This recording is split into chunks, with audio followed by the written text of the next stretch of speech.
Bonjour et bon retour à vous sur cette chaîne. Alors nous allons ensuite ou en continuation des précédentes vidéos entrer dans le vif du sujet avec comment manipuler les listes chaînées. Ici nous allons commencer par cette vidéo qui consiste à savoir insérer des éléments dans une liste chaînée. Ce qu'il faut savoir, c'est qu'il existe trois principales opérations d'insertion dans les listes chaînées. Il y a les insertions en début, l'insertion à une position et les insertions en fin. Alors, nous allons directement entrer dans le vif du sujet en commençant par les insertions au début. Ce qu'il faut savoir quand on veut insérer une valeur dans la liste chaînée, c'est qu'il y a deux principales opérations introductives, si on peut dire ça comme ça. Il y a l'allocation mémoire de la cellule et l'affectation de la valeur à la cellule. Donc, avec ce petit algorithme, vous pouvez voir qu'il prend en paramètre deux variables, déjà la liste elle-même et ensuite la valeur que nous voulons insérer.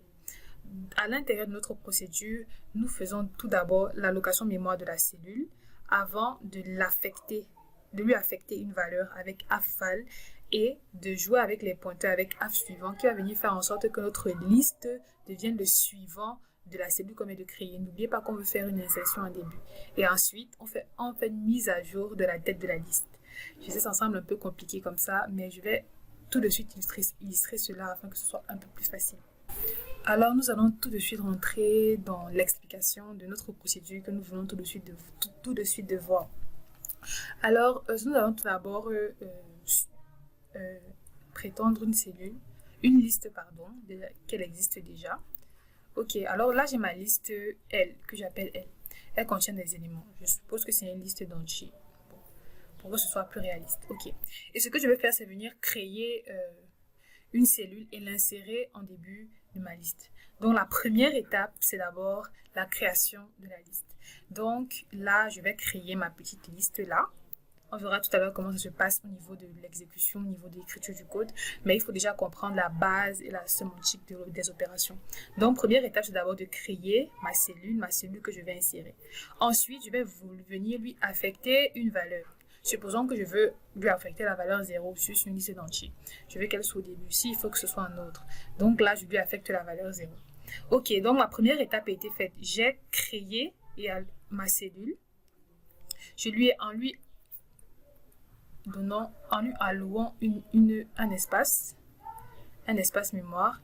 Et ensuite, je lui ai affecté une valeur. Donc ça, c'est vraiment la première étape pour insérer une cellule dans une liste chaînée.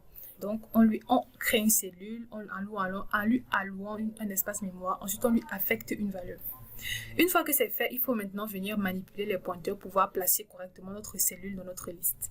Alors, quand on parle d'insertion au début, ça veut dire que notre cellule va devenir le premier élément de la liste. Donc, notre cellule aura pour suivant toute notre liste précédente. Donc, c'est exactement ce qu'on faisait avec la fonction af suivant. Ça fait quoi? Ma cellule que je viens de créer ici, si je dois l'appeler cellule, son suivant sera la liste. Donc, sera la liste L, sera L. Donc, c'est ça. Et ensuite, je vais venir mettre à jour ma cellule de telle sorte que ma tête puisse bien être la tête de ma cellule, en fait. Donc, ici, à liste, je vais venir affecter la valeur de cellule. En faisant cela, je suis sûre que je viens de créer une cellule, je lui ai affecté une valeur et ensuite, je me suis rassurée qu'elle se place en début de ma liste et qu'elle soit bien la tête de ma liste avec cette instruction-ci. Donc, c'est un peu comme ça que ça se passe l'insertion en tête. On va maintenant aller voir comment ça se passe au niveau du compilateur.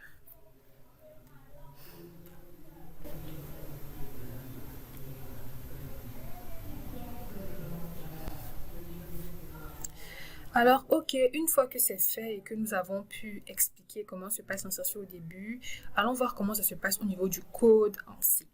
Donc, au niveau du code, une fois qu'on a compris la logique de l'insertion, ça devient un peu facile d'implémenter cela. Donc, ce que je vais faire, c'est d'abord commencer par vous expliquer en fait et vous montrer comment est-ce que la logique de l'insertion en tête. Donc, ici, j'ai ma fonction insérer en tête. Je rappelle que dans la vidéo précédente, j'ai expliqué comment est-ce que ça se passe au niveau de la création, de la division de la cellule et de la liste. Donc, je vous invite à regarder la vidéo précédente pour être plus informé par rapport à ça. Ok, donc j'ai ma fonction qui permet d'insérer en tête. Ici, je vais faire exactement ce que j'ai dit dans ma description. Il y a deux étapes. L'étape de création de la cellule avec l'allocation mémoire et l'affectation de la valeur. Et ensuite, il y a l'étape de la liaison. Donc ici, qu'est-ce que je fais? Je crée un élément de type liste. Ce sera ma nouvelle cellule que je veux insérer. Je lui alloue un espace mémoire à travers la fonction malloc, comme je l'ai expliqué aussi exactement dans les autres vidéos. Ensuite, je fais mon affectation de valeur, c'est-à-dire au niveau de ma cellule, je veux qu'elle porte une valeur. Et dans ma procédure, j'ai déjà passé en paramètre la valeur que je veux que ma cellule porte. Donc, c'est exactement ça que je fais. À cette nouvelle cellule, à sa valeur, je lui affecte la valeur que je veux. Dans nouveau flèche valeur, j'affecte la valeur que je souhaite. Et ensuite, je vais venir jouer avec les pointeurs. Donc, comme je vous l'ai dit, je veux que ma cellule soit en tête de liste. Dans son suivant, le suivant de ma cellule que je viens de créer va devenir la liste elle-même. C'est exactement ce que cette ligne de code explique.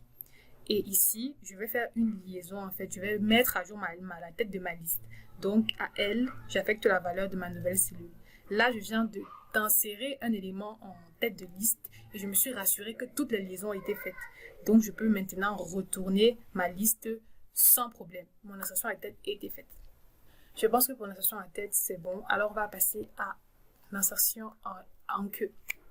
Alors, pour l'insertion en fin ou en insertion en queue de liste, ici, le principe de base reste le même que pour celui en tête. On va commencer d'abord déjà par une allocation mémoire, une affectation de la valeur pour créer la cellule proprement dite. Mais ici, il y a la seule différence que on va un peu plus manipuler les pointeurs parce que pour insérer en fin de liste, il faut que je me rassure que j'ai parcouru toute ma liste. Donc, on va faire une opération de parcours. Ici, si la liste est nulle, c'est un peu le même principe que pour l'insertion en tête. On fait une insertion en tête même. Donc, ça passe. Maintenant, si ce n'est pas nul, ce que je vais faire, c'est créer une variable temporaire et pour éviter de perdre les liaisons de ma liste. Et ensuite, je vais parcourir toute ma liste jusqu'à j'arrive à la dernière position et de là, je pourrai faire mon insertion. Donc, je vais vous expliquer un peu ça déjà de manière descriptive avant de rentrer dans le code.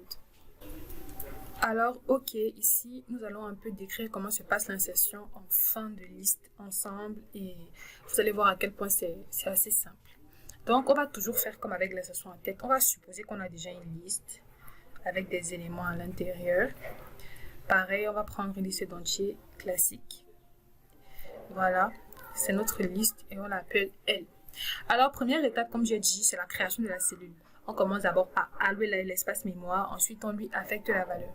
Supposons que là, on va insérer la valeur 4, si on veut rester dans l'ordre. Donc, j'ai ma cellule là, que je vais appeler C. Voilà, et je veux l'insérer dans ma liste à la fin. Vous vous rendez compte que la première étape a été la même que celle de l'insertion au début, donc allocation mémoire et affectation de la valeur. Mais ici, on va faire un parcours de la liste pour arriver à la dernière position afin de pouvoir, sans oublier que notre liste pointe à la fin vers nul. Ça, c'est très important, il ne faut pas oublier cela. Donc, c'est exactement ce que je vais faire. Je vais parcourir ma liste et voilà, venir insérer ma valeur à l'intérieur. Ok, pour ce qui est du parcours, il va falloir qu'on puisse savoir quand est-ce qu'il faut s'arrêter. Donc, on va parcourir notre liste jusqu'à ce qu'on arrive à la position à laquelle on veut insérer. Si mon élément est le dernier élément de la liste, ça veut dire quoi? Ça veut dire que celui-ci aura pour suivant nul. Donc, il va pointer vers nul. Son suivant, ce sera nul. Là, on est bien d'accord. Et il aura pour précédent l'avant-dernière cellule. La dernière cellule d'abord dans la liste. Donc, ce que je vais faire, c'est quoi? Ce que je vais faire, c'est parcourir la liste jusqu'à la position de cet élément, du dernier élément de ma liste avant l'insertion. Donc, ici, par exemple, jusqu'à ce que j'arrive à la position de l'élément qui porte la valeur 3. Donc, je vais faire une boucle tant que. Tant que quoi? Tant que mon pointeur de type liste, parce qu'il faut pas que je perde ma liste. Donc, il va falloir que je crée d'abord un élément de type liste que je peux appeler T par exemple, qui va venir pointer sur ma liste de telle sorte que je ne perde pas ma liste. Il va venir se passer là. Donc j'aurai mon T là au début et je vais dire que tant que T est différent, T flèche suivant, pardon, est différent de nul. Je fais quoi? Je continue. Donc à T, j'affecte la valeur de T flèche suivant. Exactement. Donc ça veut dire que là, j'aurai mon pointeur T qui sera en tête de ma liste. Et il va parcourir ma liste. Il va venir se rassurer que, ok, est-ce que le suivant de celui-ci c'est nul? Non. Est-ce que le suivant de celui-ci c'est nul? Non. Est-ce que le suivant de celui-ci est nul? Oui, son suivant c'est nul. Donc, on s'arrête là. On sort de notre boucle. Donc là, on fait une fin tant que. On sort de notre boucle. Et on est sûr que T est arrivé à cette position-ci. Maintenant, une fois que notre pointeur est là, qu'est-ce qu'on veut? On veut que le suivant de cette cellule devienne celle que nous voulons insérer et que le suivant de celle que nous voulons insérer devienne nul. Donc, c'est exactement ce qu'on va faire. On va juste faire que à T, flèche suivant, on affecte quoi? Notre cellule C. Et à C, flèche suivant, on affecte nul. Donc, c'est un peu ça qu'il faut faire. En résumé, on parcourt la liste jusqu'à ce qu'on tombe sur le dernier élément de la liste. Et à ce dernier élément, on affecte comme suivant l'élément qu'on veut insérer. Et à l'élément qu'on veut insérer, on affecte comme suivant nul. Comme ça, nous sommes sûrs que notre cellule qu'on vient d'insérer est bel et bien la dernière position de la liste. D'accord. Pour revenir à la partie codage, à la partie pratique de ce tutoriel, nous allons maintenant ensemble analyser la fonction insertion en queue ou insertion en fin. Donc, comme je vous l'ai dit, nous allons tout d'abord commencer par quoi là? La création de la cellule et son affectation mémoire et l'affectation de la valeur. Donc, c'est exactement ce qu'on fait. On crée notre cellule ici, notre nouvelle cellule de type liste qu'on va appeler nouveau. On fait une allocation mémoire. Ensuite, on lui affecte une valeur. Je pense que c'est clair. Et là, on va d'abord vérifier. Si notre liste est nulle, on peut simplement faire une insertion en tête. Elle ne possède aucun élément, on peut simplement faire une insertion en tête. Si notre liste n'est pas nulle, qu'est-ce qu'on va venir faire? On va venir créer un pointeur intermédiaire du même type que la liste, qui va venir pointer sur la tête de la liste. Et ici, on va faire un parcours. Donc, tant qu'on n'est pas sur le dernier élément de la liste à ce moment, on continue d'avancer, on continue d'avancer. Quand on sera sur le dernier élément de la liste, on sera sûr qu'on peut manipuler les pointeurs de telle sorte que le suivant de cet élément soit notre nouvelle cellule. Si le suivant de notre élément est notre nouvelle cellule, cela fait que notre nouvelle cellule est le dernier élément de la liste. Donc, c'est exactement la description faite lors de l'explication. Ok, alors on va passer à la suite. On continue avec l'insertion à une position de liste chaînée. Ici, l'insertion à une position de liste chaînée, nous allons manipuler les pointeurs de manière différente de celle des deux autres. Ici, il va falloir déjà déterminer où placer l'élément et comment est-ce qu'on va placer cet élément dans la liste. Donc, je vous laisse observer l'algorithme et on va tout de suite passer déjà à une explication pour voir savoir comment ça se passe avant d'aller au code.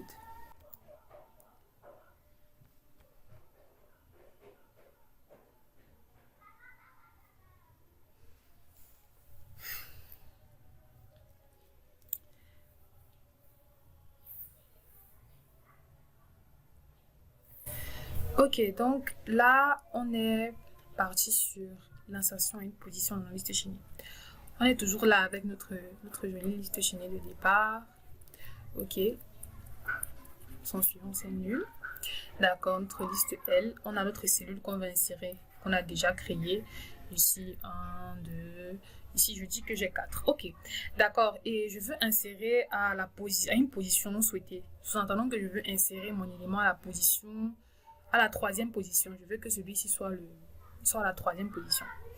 Donc, qu'est-ce que je vais faire déjà? Je vais d'abord commencer par créer ma cellule, allocation mémoire, affectation de la valeur. Bon, je sous-entends que je veux lui affecter la valeur 3 pour notre exemple. D'accord, si je veux que notre élément soit à la troisième position, il va falloir ici que je parcours ma liste de telle sorte que quand j'arrive à la troisième position, j'arrive à récupérer cet élément en troisième position et à manipuler les pointeurs de telle sorte que je puisse insérer correctement ma cellule. Donc, ici, le principe sera de récupérer ces deux positions-ci. Ici, après l'insertion, normalement, la cellule qui porte la valeur 2 doit être avant ma cellule. Et la cellule qui porte la valeur 4 doit être après, de telle sorte que 3 centres soient à la troisième position. Donc, c'est exactement ce qu'on va faire. On va essayer de manipuler les pointeurs, de manipuler la liste, de telle sorte qu'on puisse récupérer déjà ces deux valeurs-ci et pouvoir manipuler les pointeurs correctement. Donc déjà, je vous laisse entrevoir le fait que le suivant de cette cellule sera la cellule qu'on vient de créer et le suivant de l'autre cellule sera celle-ci, l'élément précédemment à la position 3. Donc, on va passer à la partie de création de la cellule et expliquer un peu plus comment est-ce qu'on va manipuler ces pointeurs. Donc, pour manipuler ces pointeurs, on va d'abord commencer par créer deux variables de type liste. Donc, on aura une variable avant qui va venir signifier, par dans notre exemple ici, 2. Et un élément inter qui va venir signifier l'élément ici, 4. Bien, après, vous l'appelez comme vous voulez. Et ici, maintenant, qu'est-ce que je vais faire? Je vais aussi venir créer un compteur, donc un élément de type entier qui sera un compteur.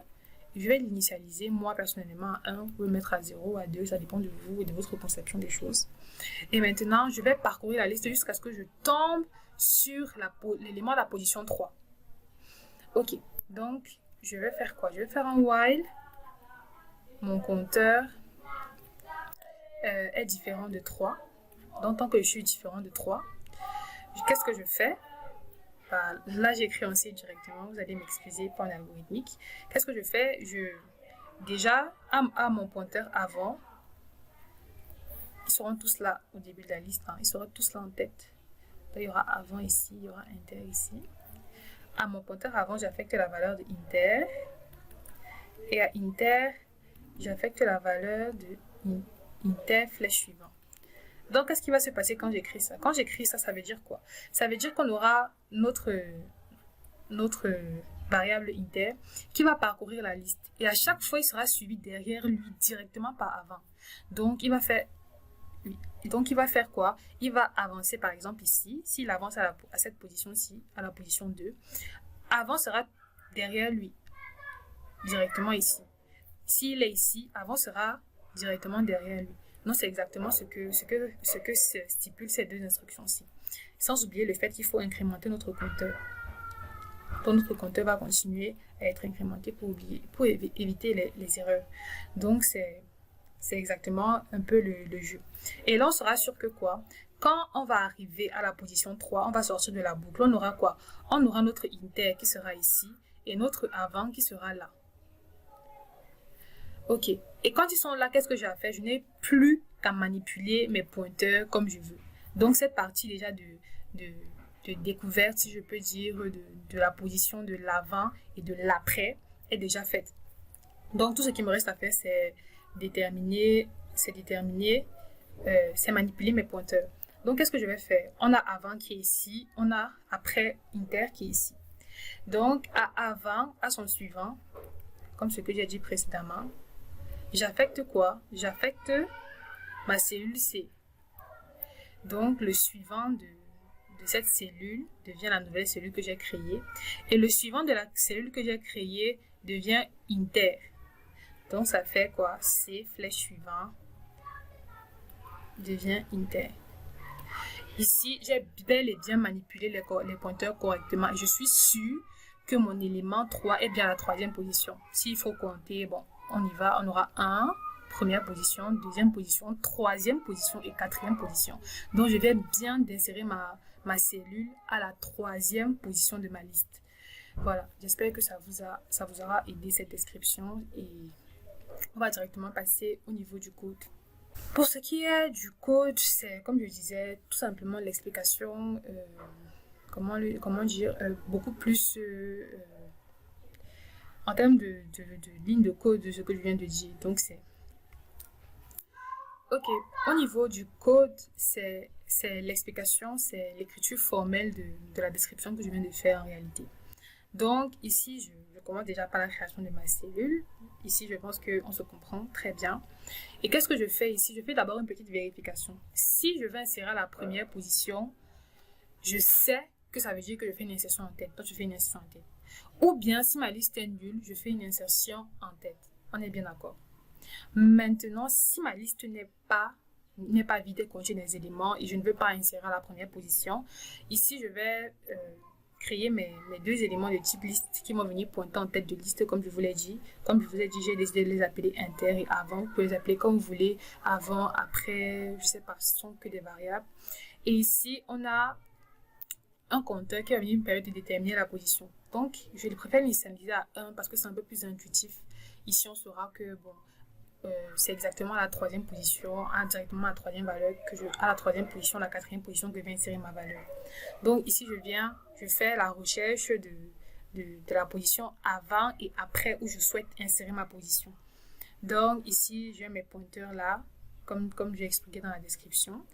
Et là à ce niveau, je viens juste manipuler les pointeurs. Donc le suivant de la cellule avant devient la cellule que je viens de créer.